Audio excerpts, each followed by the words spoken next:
Good morning. మేలుకున్నారా? విశ్రాంతి దినం కదా, ప్రభువు దినము కదా. ఇవాళ హాయిగా విశ్రాంతి తీసుకుందాం, ఇంటిలోనే లైవ్ చూసుకుందాం అని ఇంకా పడకల మీద ఉన్నారా? పనుల్లో పడిపోయారా?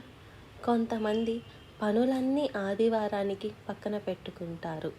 ఆదివారం సెలవు కాబట్టి ఆ రోజు బట్టలు ఉతుక్కుందాం, ఆ రోజు మంచి వంట వండుకుందాం, ఆ రోజు బంధువుల ఇంటికి వెళ్దాం, ఆ రోజు మనకిష్టమైన పనులు చేసుకుందాం అనుకుంటే అది అజ్ఞానం అండి. ప్రభువు దినమును ఘనంగా ఆచరించాలి.